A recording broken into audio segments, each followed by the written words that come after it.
And we're looking then into another issue that seems to have grabbed the nation by storm, but we're going to talk about it anyway. 9 minutes after 9 o'clock and into the final hour of the Situation Room this morning. And even as we talk, sometimes we see things happening before our eyes, but not understanding the method behind that particular madness. So today, we want to delve a little bit further into some of these things. We're looking at a few days ago when certain demolitions took place. Clearing the way. Safety versus property rights is what we're talking about this morning. Sylvia Kasanga is the president of the Architects Alliance, and she joins us this morning after a very long time. Good morning. Good morning, Du. How are you? I'm well, thank you. In what part of this Kenya have you been hiding? I've been very busy in this very Kenya of ours. Yes. There's always something to be done. But not loudly. So much work. Yeah. Loud enough. Yeah, I guess loud enough. Maybe you have not had me because it's been a while since I was here. Yes. Yeah. But I'm glad to be here after so long. Thank you for coming. Yes, It's good to see you. Yes. You know, and of course, when you were serving as a senator, people didn't realize the other hats that you wore. And I guess that in these times, then that other plumage then comes out very clearly. Absolutely. You know, and we're glad that we can have this conversation with you because we see it, but we very rarely, scrutinize or interrogate a little bit more in terms of what could actually the problem be and how to solve it. So thank you for doing this morning. Thank you. Thank Before you so we much, do, as you know, our proverbs will need your interpretation. Today we're in Eritrea, okay. Beautiful country. The capital, Asmara, is considered to be the little Rome due to its architecture. Okay. But that aside, they fought for 30 years with Ethiopians to gain independence. So that is 1993. But that notwithstanding, if you're planning to visit there anytime soon, just make sure you withdraw and have liquid cash. You need to have cash. ATMs don't work there. Oh, wow. If it's internet, forget about it. Connectivity is not good. Yes. But let's go to the proverb. And this one, it'll be interesting to you. The woman you make sacrifices for can turn around and tell you that she did not force you to, and she would not be wrong.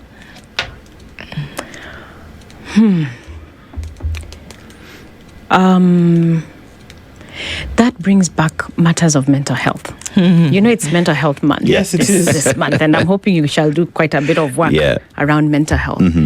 It brings around that because it's about expectations and the complexities of human relations. We see this issue really affecting our teenagers today, the young adults in the universities, where you give love and you expect love back, you know, as if it is supposed to be actually given back. And that complex analogy that you should have no expectation of the other person, which is very difficult for us to grasp in our minds. You know, if I love you, there's an expectation that you will love me back, you know. And yet, you know, wisdom is suggesting that you should not have that expectation. For us who are Christians, you know, you do things for the greater glory of God, right? For the kingdom of God. You're not supposed to expect accolades and, you know, flowers from the human being. If they come, well and good, but you're not supposed to expect them. Your blessings come from the Lord for doing what needs to be done. Love your neighbor as you love yourself. You don't expect your neighbor to love you. You're doing it for the greater glory of God. So it's a mental health issue, this one. And I hope, in fact, you can write that in your social media and send it round to the young people. You know, the only love that is true is agape love. Absolutely. Absolutely. The one that you expect back. Absolutely. That's a good one. True. That's a good one. So do it good, but don't expect it back. Essentially. All right. So there's even as we look at some of the things that have been happening, our minds are cast back to a time when we read the stories of huge homes, property, then being demolished either to make way for infrastructure or to make way for the environment. Absolutely. Where houses, homes, property, you know, offices were built on riparian land. Yes. We're seeing the same thing and has happened over, you know, decades, and it's happening again. Yeah.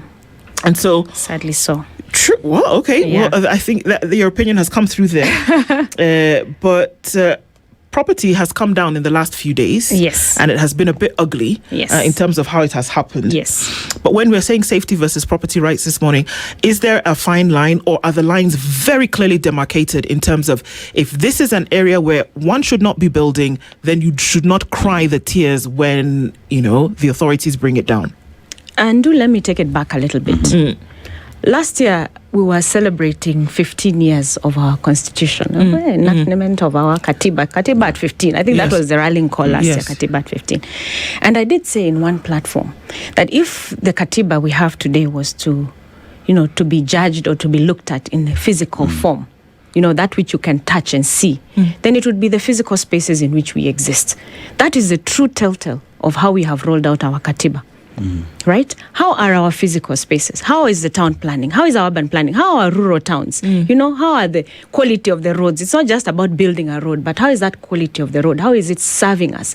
What is the level of cleanliness? And these are the constitutional expectations, the right to clean environment, the fact that urban planning and land use and planning has been devolved to the counties and brought closer to the people. These are the expectations of Katiba at 15 that by now we have resolved and sorted out our physical environment such that it is serving us. I'll tell you today, and I've said this severally, I even said this if you remember, when we were doing our mental health campaigns that time. We take for granted the physical environment that we live in, and we don't realize what impact it has even on our mental wellness. Look at the pedestrian today, especially in these tough economic times. In the morning, you wake up, you see hordes of people walking from, whether it's Kawangware, whether it's, from all those areas, they're walking right across town, maybe to industrial area where their jobs are. And look at how dangerous it is for a pedestrian to just walk through the streets of Nairobi. It's actually a matter of life and death. And imagine the stress within which that person is going to arrive at their place of work. Our physical environment is a complete embodiment of our constitution and the failures that you see happening, including the fact that you have people, building on riparian, yet we have county governments that are the custodians of those land use plans. They're supposed to be enforcing such that we don't see such things happening. It's really a travesty. Now, the work that the Rivers Commission is doing is actually absolutely commendable, because riparian areas are completely protected by law, by constitution. You're not supposed to build on them. Even if your land title has a riparian going across it, it is not for you to use. The reason being, riparian is used by everyone downstream. You'll hear, people in Makueni complaining about the quality of water.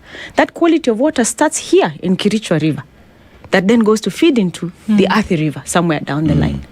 So everybody on that riparian has a duty to the human being who's down in Makueni, down all the way, Taita Taveta, all the way downstream. Those people also deserve very clean water.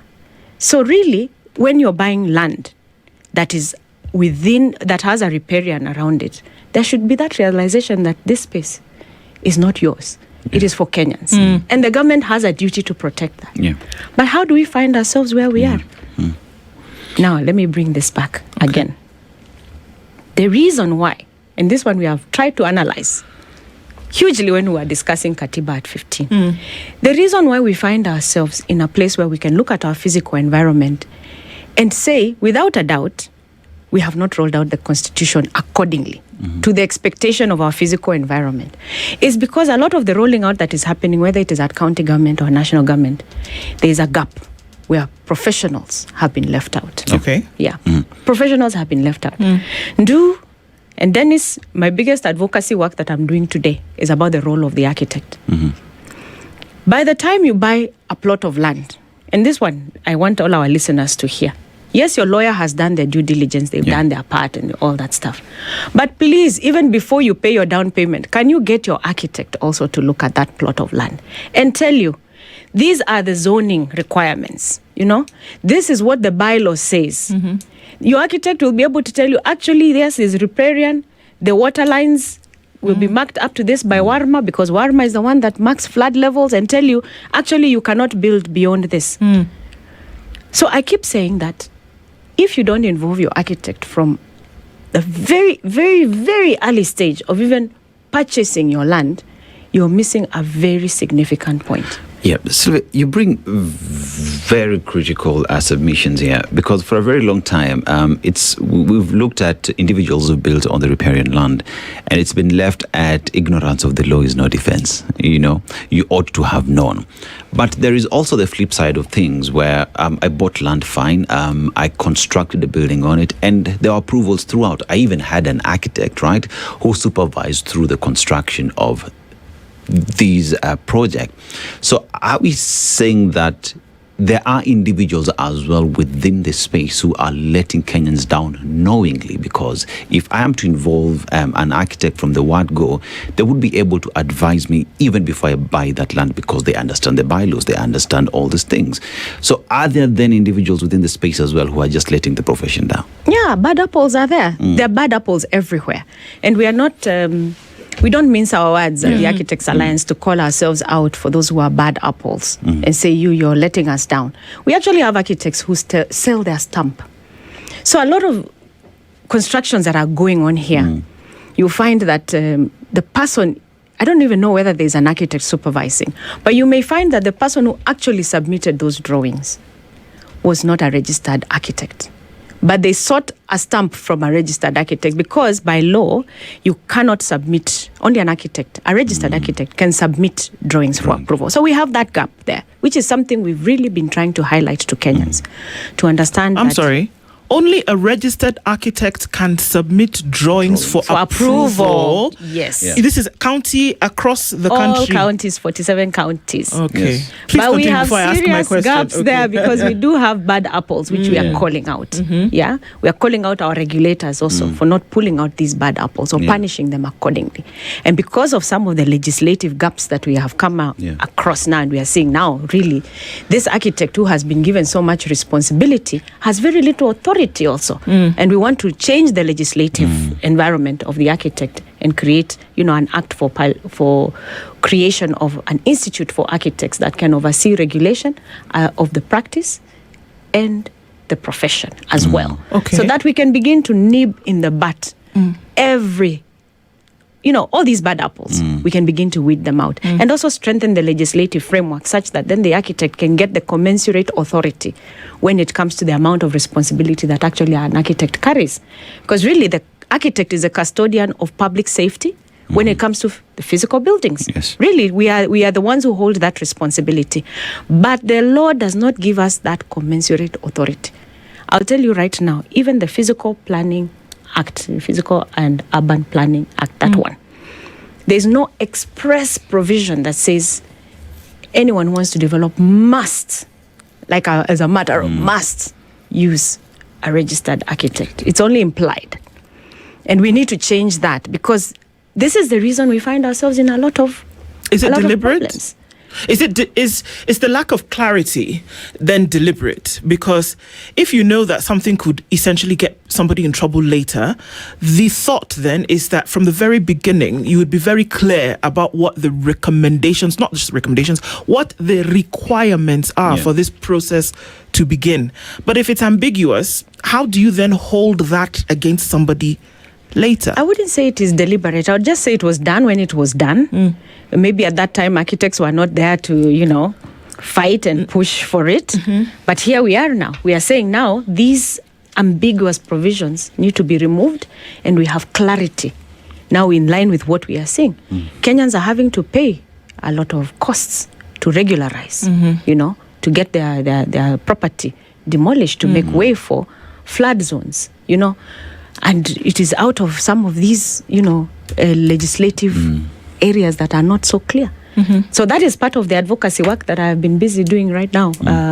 We have a lot of work to do around the physical environment. Okay, so help us understand something. When a building is erected, it doesn't matter whether it's a commercial building or whether it is a personal building, somebody's home, estate, whatever, there needs to be approval, isn't it? Absolutely. So somebody is looking through everything that you have and then is telling you, and they don't just look at the building and the materials and whomever is on the project, they're looking at the land as well, isn't it? Yes. So if somebody builds on riparian land, for example, like the ones we saw that came down the other day, somebody gave approval for that to happen. Yes. And sometimes when you hear the approving authority talk about it, they'll say, maybe that's not what they approved. I've seen some of such comments by approving authorities when they come on media. Like they come here and they'll say, no, that is not what we approved.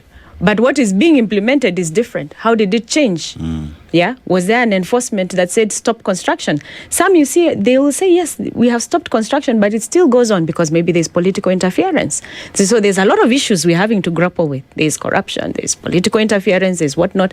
But there are times when you have seen actually buildings being brought down. Yeah. We've seen buildings being brought down that have been, you're on riparian, you have to come down. And we see them actually come down. We have seen that happen in this country before. Why others are able to come up and not be brought down is a question of either political interference or corruption. Somewhere in the value chain. So how do you apply balance? Because it provides a case for anybody that will probably hold up in any court of law when it says, how do you apply this to me and then not to another person? Because we all got the approval somewhere down the line, whether you remember that this was riparian land or not, or whether then the thing comes up for you to create space for flood passage and all of that. How does somebody now say, or how do you now create the balance for this person who's gone through unimaginable loss after they finished their house? They've taken pictures, they've sent to everybody. How do you then say, well, it's coming down? Because the blanket destruction of this property is not asking questions. The brutality of this process doesn't stop to ask, who approved? Yes. Let me see the document. Who told you that you can go ahead? Those questions are not asked. It's interesting, because the failures we are seeing around the physical environment are now manifesting in the fact that we have to go to court for physical. Now courts are the ones who are running the physical environment, unfortunately. So there's been now a lot of jurisprudence around these issues of demolitions and the riparians. And if we are going to fall back first to the law, what does the law say? Or what does jurisprudence say? What have the courts determined? And one of the clear things is that riparian land must be protected. That goes without saying. Yeah. However, your approvals were procured. However, whoever, supervised your work, whether it was on riparian land, that now becomes absolutely secondary. The first thing is that riparian land must be protected. Then the second thing that the courts have been particularly clear about is now how is the regularization going to happen? Yes, we find ourselves in a situation where you've been marked. This is in the riparian. Yes, it was approved, it was everything. There has to be serious consultations that should happen to bring this person into proper awareness that, unfortunately for you, this is a big loss. This one has to go. There are a few other instances where maybe the government is actually trying to acquire some of your land that is in the riparian. That's a different scenario where maybe compensation may be due in such a scenario. So there's the government now, like Nairobi Rivers, when they're doing what they're doing, there has to be absolute clarity and clear communication to the people. Because one fact must remain clear to Kenyans. Riparian land has to be protected because it doesn't belong to one person. Secondly, if the government is expanding areas, then that's a different scenario. There has to be a lot of public participation. When you're removing people like we saw in Gikomba, the kind of, consultations you have to have with Kenyans so that they can understand, actually, we need to move you from here because we need to pass this thing here for a flood zone or whatever. Then there must be very clear communication. So even the courts have been clear about that. They've been clear in how to recover some of these things, where compensation is due, and due process must be followed at all times. So as to whether that is what the government is doing is now the question, is now the issue. But there's no debate as to whether riparian land, must be recovered or not. It must be recovered. I want to look at, in this entire conversation then, whenever a project is coming up, it's not just the architect that we look at. We have the QCs, we have the engineers, everybody who will make sure that this project comes up. But there is the regulation aspect of it. Who then regulates an architect if under the law, QCs and architects are together? So in the bill that you're talking about, the Architects Bill of 2026 seeks to remove everybody so that everyone is regularized individually. What would that do to save the problem that we see today? Public safety, yeah? So first, the current regulations around the architect Our regulator is the Board of Registration of Architects and Quantity Surveyors. They're called BORACs. We call them BORACs. Yes. So they only regulate the architect and the quantity surveyor. The engineers are regulated by the Engineering Board of Kenya, which is a separate body. And then we have other regulators. There's NCA, which regulates contractors. Technologists have KETREB, which, so we have all these regulators in the space, yeah? So for architects, one, we don't need to be regulated together with quantity surveyors. Different levels of responsibility. Again, I say the architect has a sole responsibility towards public safety by nature of the profession and the technicality of the profession. Now, to answer your question, what does this bill do to bring now the safety that then we don't see? Number one, we want to, I don't like to use the word self-regulation, but it is more like a peer-to-peer sort of thing. Dennis, you're an architect, I'm an architect, right? You're doing the wrong thing. You come before a panel of your fellow architects to punish you or to discipline you or to, like what LSK does, right? It has absolutely a lot more impact. Then the penalties that are attached to one who has been declared that you have made a mistake here are high, punitive enough. Yeah, you'll see something like 5 million even for selling your stamp, because it's the worst thing you can do. That's how you expose human beings. That's how you expose Kenyans, to lack of safety, because you're selling your stamp. The very authority that you have been given to secure Kenyans, you can dish it out with very little money, of 50,000. I tell you, they sell their stamps for very little money. 100,000, 50,000, and maybe what is coming up is a 2 billion worth of a project that is coming up. It's a really wrong thing to do. So there's that aspect where we bring in the peer-to-peer sort of regulating one another, checking one another, having checkers, having whistleblowers, having all those things. But more importantly is looking inwardly as well.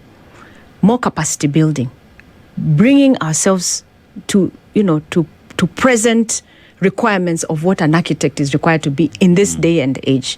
And also in full recognition that we have very many young architects who are coming on board. A talk we had just the other day, UNESCO and other global statistics will say that, for a population of, to serve a population properly, you need one architect for, say, 1,000 citizens. Okay. Right? So this is roughly the statistics.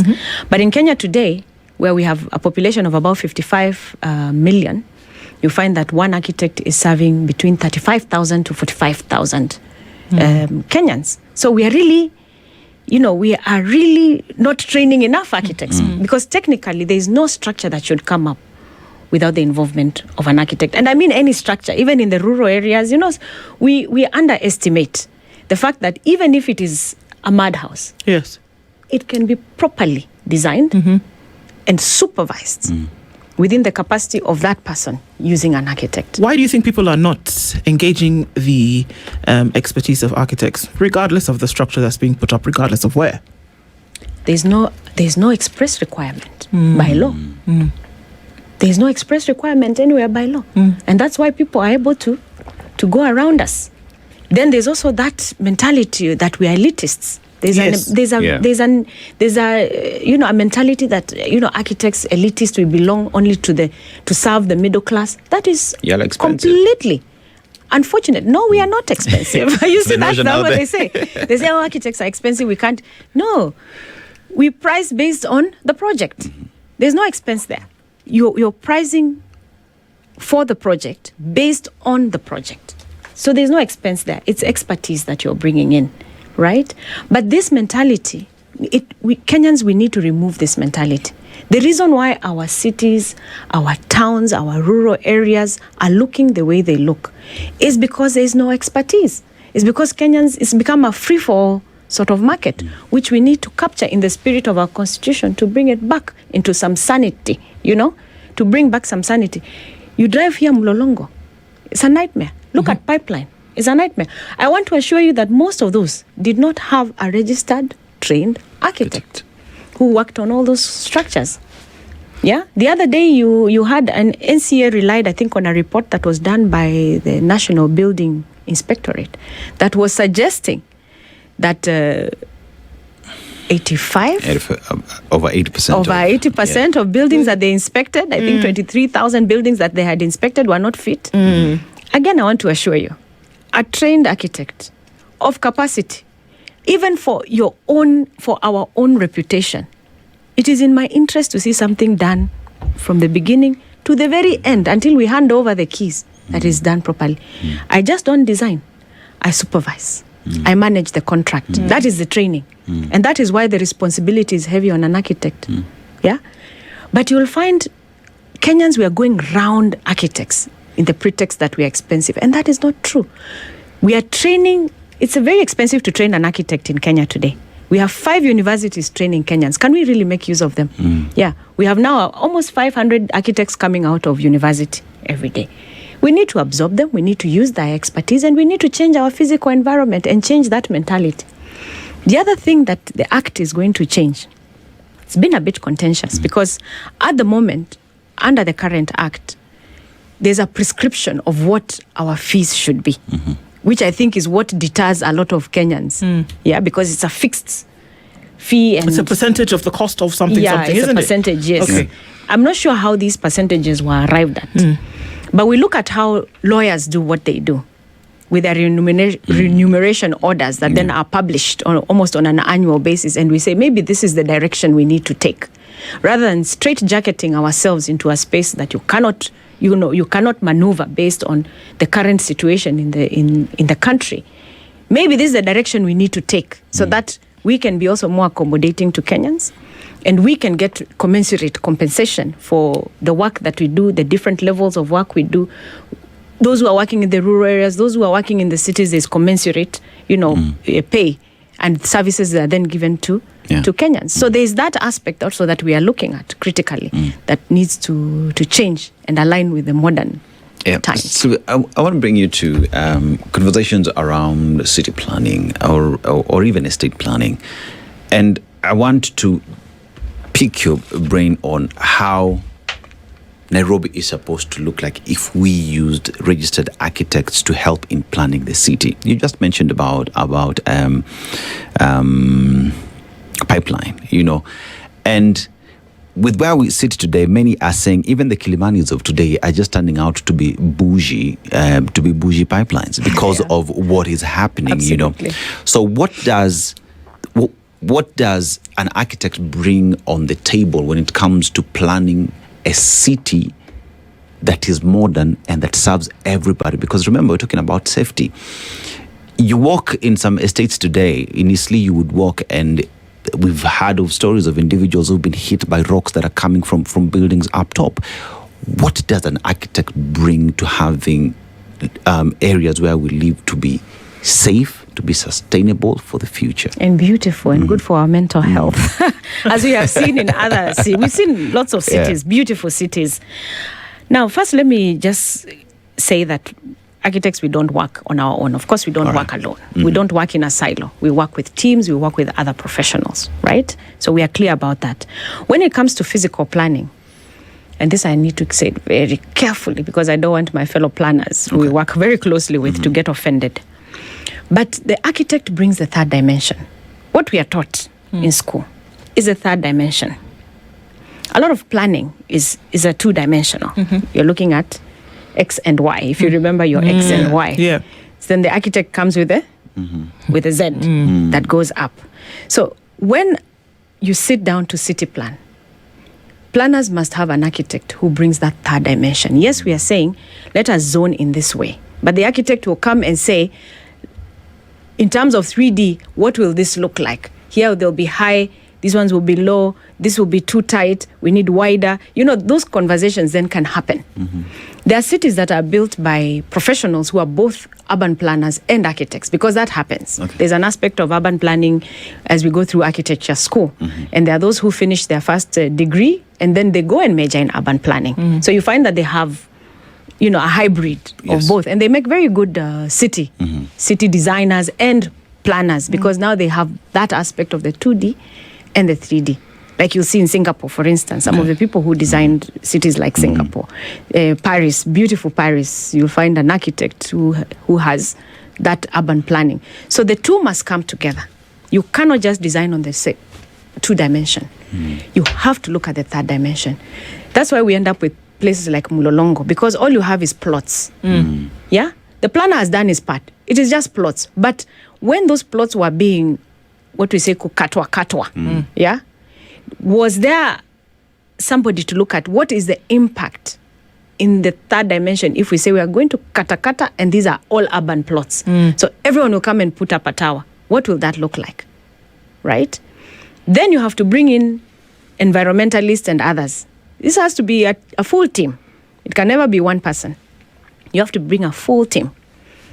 Look at planning, say, around Mavoko area in Machakos, where you find an industry sitting right next to an estate, where there are children growing up, their mothers growing up. You have an industry that is, bellowing black smoke at night, and right next to it, there's an estate. How do we come into this, into this situation?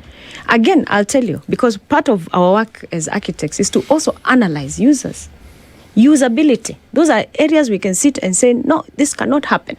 There has to be a buffer in here, and we debate about it. So the architect's contribution is very significant when it comes to city planning. Absolutely significant. Yes. Mostly the third dimension part of it.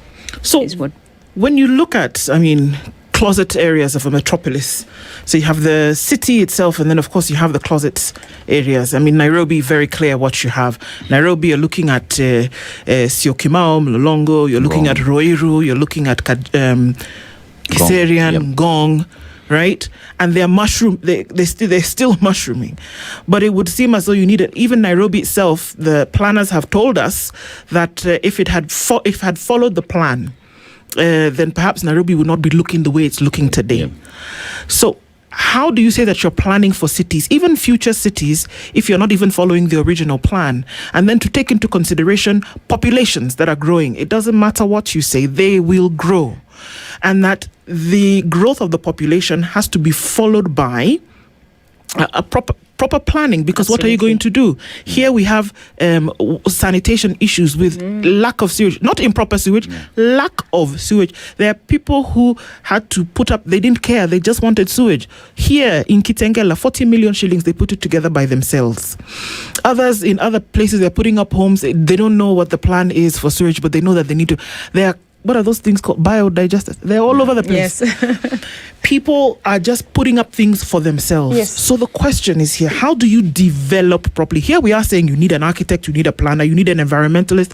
The person who gets there 50 by 50, or is it that 80 by 40, whatever it is today, is not thinking about those professionals to come and sort the thing out for themselves. They're thinking, I am not paying rent another day in this place. I have my plot. I have the guy who can build. I have to move out. Even if we'll build one room, we move, then we continue building later. You get what I'm saying? Yeah, absolutely. They are not thinking. There's no rule. Yeah. Right now, there's no rule. The rule come into play when now this beautiful structure has been put up and they say, all right, hello, Mr. Man, thank you very much. Songa kidogo. Tomorrow is coming down. You see what I'm saying? The rules apply after the fact. But like you said, you've given examples to other developed areas whereby before you lay one brick, this is what we are going to do. This is the person that you must bring in to help you. Why is it difficult to have the reverse enacted? Dan, we ask ourselves that question a lot, even in our own spaces. You see, Konza City is really a model where the government must first go in and lay all the infrastructure, put down the roads, put down the sewer lines, put down this. You've already designed it, it will hold a population of X. So you design around that. You zone it properly. You say schools will be on this side, housing will be on this side, whatever will be on this side. Proper planning, right? Make sure all the infrastructure is in. Anyone coming in, you're coming literally to plug and play because the infrastructure is there. That is how ideally things should happen. But many times in our country, the amenities and the infrastructure follow Kenyans when they've already settled. That's what you're saying. They follow Kenyans when they've already settled, which is really unfortunate. And this needs to change. And this is truly a failure of planning. And the fact that we are not really planning for for the future. You're right about that. We are not planning adequately for the future. Now, we have messed up. We have not followed the plans that were laid before 2014. New plan was not followed. There are no plans that have been done. Now is when the county is running ahead to try and do the local development plans. I think you're aware now, Westlands, I don't know where else they're starting to do. Okay. Because I'm an optimist, I'll say it's never too late. Now we have to regularize, work around what we have, and see how best then can we make the city livable. What changes must come without hurting people and their developments? It's a very tough question to ask. What kind of investment then does the government have to do to make sure it is servicing the current developments that are there? Clearly, you cannot stop a city from developing. It looks like you can't really stop. And even the jurisprudence today, the courts are now saying, no, we are not going to stop that development. You know, residents' associations are going to court and saying, you need to stop this development. We won't get light, it's hurting us. And the courts are saying, no. And the court is even going as far as determining, instead of 21 levels, you build 17 levels or something like that. Right? Now we are seeing it's happening. Up until the appeal court is saying, no, you're not giving us enough reasons as to why we should stop this development. So development is going to happen whether we like it or not. What now the governments should be telling us, what Nairobi County should be telling us, and all the other county governments, is then what are you going to do to make sure you're going to service all this population that is now here? We are densifying very rapidly. How are you going to service these buildings that are going to come? How are we going to install new sewer lines? Does it mean then we get specialized technology that will come and bore in the ground, underground completely? Is it time now even to think about underground railway lines for moving people around? I think even the other modern cities had to reach that place where they say it's time to get our act correct. So it's never too late. I hear what you're saying. But the problem is that even if it's never too late, where is the consciousness? And if we saw it, it would play out in the different departments that then are mandated to do certain things. Where is the consciousness that these things will happen? It's not a matter of will they happen, will people have more children, will people then have a better economic outlook, will then they be able to move? It's not a matter of if it'll happen. It will happen. It is happening. The person who is living in a 3-bedroom apartment today has not always done that. The person who's living in a mansion tomorrow has not always done that. Correct. They have progressed. Absolutely. But I'll give you an example. The flood, the rain came. As a result of that, there was flooding. Tell me why that a swamp area that begins not at the airport, that begins probably all the way down from Nairobi River, coming in from Karioko, stretches all the way well into Mlolongo swampland. You should not build on swampland. But we have apartments untold all the way from after the airport through towards the end of Mlolongo. The rain came, people were swimming, and it was not a swimming pool. Absolutely. But guess what? The rain has gone, it is now dry, and then we forget about it. We'll forget about it and move on. That kind of awareness that you're talking about, in my view, will happen the day Kenyans will elect leaders who have that awareness. Because you see, we grapple out here. We are not in the leadership. We are here fighting this fight. And we'll constantly fight it. You'll find architects who will constantly fight it. Today it's Sylvia. Tomorrow there'll be a younger one who will come into my space. Another one will come into my space, because they have that kind of consciousness that you're talking about. But the leaders we elect, do they have that consciousness? Is it so bad to say that the person, the governor who leads Nairobi, should have some physical planning or, built environment awareness? Is it so wrong for us to say that and declare as Nairobians that this is what our governor should have, or demonstrate that capacity? Because this city needs to function. As you're saying, it needs to function. The population will only increase. And unless we start devolving some functions from Nairobi itself, so that we now extend other capital city functions to go into other cities to allow other cities also to grow, this remains the center. This is the heartbeat of the country. So everyone will want, a lot of Kenyans will want to keep coming to Nairobi, as you can see. Yes. Right now, Thika Road is already outdated in terms of volume. Yes. You can't handle. Me, I use Mombasa Road. It's been a nightmare. All our lives, Mombasa Road has never been adequate for purpose. It's worse now. The expressway has made people now build more, move out, but coming into the city is a complete nightmare. So even those, the benefits that the expressway brought, now we are beginning even to wonder, because to get to the expressway where it starts in Mlolongo is a complete nightmare. So there's, in my view, leadership is so critical. When we are talking about rolling out our Katiba to enhance our physical environment, cleanliness and things like that, if the leader that you're electing does not have that kind of awareness, then how will he prioritize it? His priorities will be in other places. And then we get to miss out on some of these critical areas, and we are all suffering. You talk about these things because in my neck of the woods, there's an individual who brought up a building, and what they did was to block a drainage. So when the rains came, the road became the drainage, and what that has left is potholes on end. And guess who was supervising that? It was a Kanjo Askari who was there on a daily basis.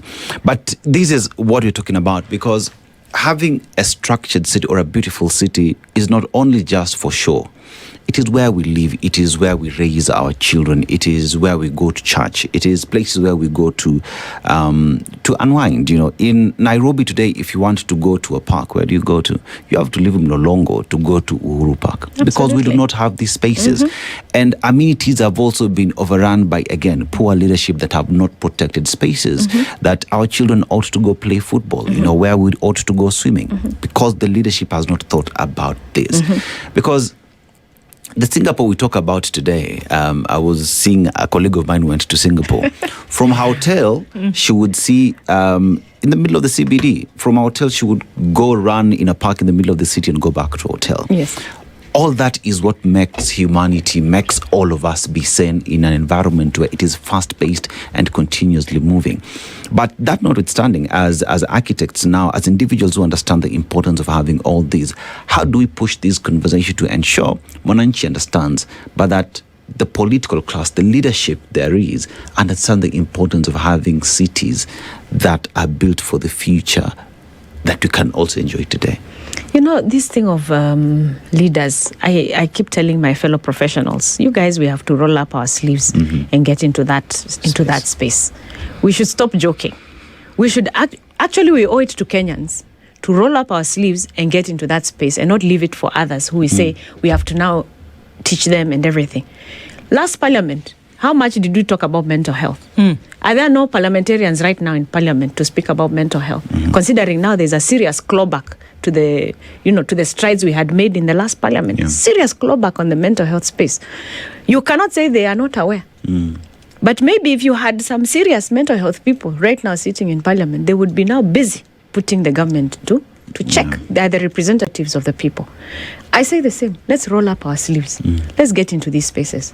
Let's get our governor, an architect, to be the governor of Nairobi, and why not? Or a planner to be a governor of Nairobi. Why not? He understands. He's in the awareness of what the city needs, to function effectively. We need to roll up our sleeves. And that is really the rallying call. We cannot leave others. Why not? Just because you're professionals doesn't mean we cannot be in this space, go into the political space. We have to be ready to go into the political space.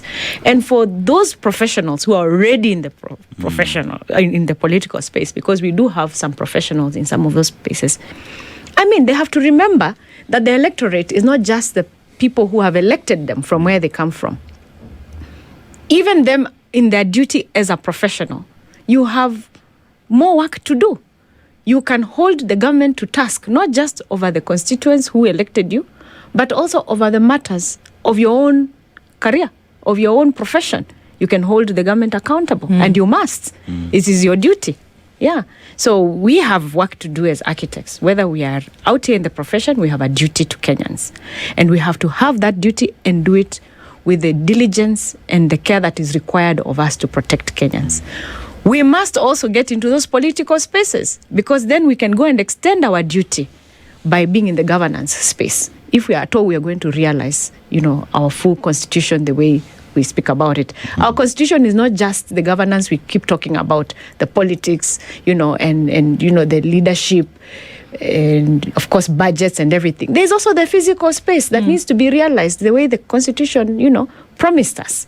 A clean environment, that right to a good, safe structure is part of the constitutional promise. And we as architects are trained to make sure that happens. We are the ones who should be actualizing that part of the Katiba. Yeah. So whether we actualize it from outside as professionals, where we are functioning, we have that duty of care to Kenyans. Then we get into those governance spaces and continue with our duty of care while we are in parliament or in our spaces of leadership. I am a very strong believer that professionals all professionals across, must roll up their sleeves and get into that space. That which we say is murky, is terrible, we need to get in there. And it need not remain murky and terrible. We can get in there and slowly by slowly we begin to change change the space. Do you think that, let's just go back to buildings now.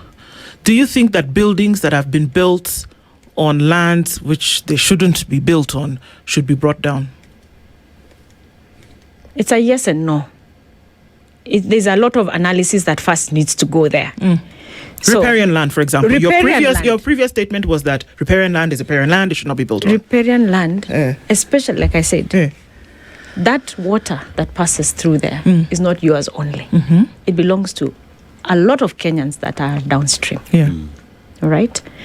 There are circumstances, I think, and the courts have spoken clearly about it. There are circumstances when, yes, maybe a structure may need to be saved, and there are circumstances when there is no conversation. Yes. And it all depends on how the approach is going to be. Is that approach, does it take into consideration those applicabilities? Or because it seems like what we see is you have an X on the building and they give you a notice. Are they taking into consideration the circumstances under which it would be a yes and the circumstances under which it would be a no? Or does the thing have to come down by order of whomever? No. There has to be due process. And the courts have been very clear that there has to be due process at any one time. If you've hosted the Nairobi Rivers Commission, people, if you haven't, you need to. Because they will tell you, and this one I know because I engage with them, I know that they have to go through that due process. They have to look at all the circumstances. They have to engage the citizen who's being affected significantly. They have to engage with them. Things like walls, boundary walls, whatnot, temporary structures, those ones are not even up for conversation. The ones that now become very dicey are like now the apartments. But if the thing is causing a damming effect, that is obviously going to flood and create, a disaster and cause harm, then that one is something that has to be seriously discussed with a view to probably bring it down, if it must be brought down. Yes, if it's in a riparian and it must be brought down, then it must be brought down. But you see, all the circumstances must be looked at together with the person who is going to face that injury. I want to ask you a question, and I'm just comparing this with what you see out there. If you look at other jurisdictions, if you go to a place like Denmark, you find riverline property is very expensive because of the views and all that. And that happens in all these developed democracies. You look at France as well. It's all the way to the river, right? Up to the river. All the way up to the river. Even London is the same way. Are we able to have such discussions such that it is planned on what we are doing by the river so that we take advantage of the resources that we do have? Are those conversations that we are ready to have as a people? I think it happened, in fact, in Uhuru's government, because these conversations actually started in Uhuru's time. I think they tried to get to reclaim the riparians, and there was quite a bit of pushback. I think this government is one now that has actually started rolling out those projects, but the last government actually tried, and that was one of the conversation for discussion as to why can't we build like London and allow building up to here. But I think in the end we have to admit the historical. You always have to first come from the history of the city, and this one the planners will tell you that having been already designated generally as a flood zone and a city that was placed in a place that should not have been placed from the word go, then requires our approach probably to be very different. I think that is my understanding, which I have come to accept. By the way, I have come to accept that you cannot stop natural resources from moving the way they are meant to move. They will come for you. Mother Nature will come for you. If that flood zone was marked here, and you have not taken care of it, I don't know from which angle or which angle, it will definitely happen. So in this Nairobi, the sooner we can sort that out, the better, in the best way possible that we can. And we have to rely now on the resources that we have, the experts that we have. In your view, are we likely to continue swimming more based off construction that has happened? We know we cut a lot of trees, green spaces no longer exist in the city. Is this problem likely to continue? If at all the issues of climate change, which now I think are what are truly, truly affecting us, if they persist, then we shall swim a little bit more by the time we get it right. There sounds like there's a case to be made for professionals to get into the positions whereby they will influence a lot of these decisions. And that's where the balance then between politics and policy then plays out. Absolutely. Sylvia Kasanga is the president of the Architects Alliance, also former senator. And from her words, then you're probably going to see her on a ballot near you sometime. I will not comment. Okay, all right. Thank you very much for being here. Thank you very much for being here with us this morning. Of course, some pertinent issues brought out to the fore, and that's why we talk. Because we must. Asante sana, and we're looking forward to the next time, of course. Thank you, everybody, for being here this morning. The Situation Room has gone through a myriad of issues today, and we continue doing them for us to be aware of some of these matters so that we can make informed choices into the future. Good morning. This is the Situation Room, the only way to start your day.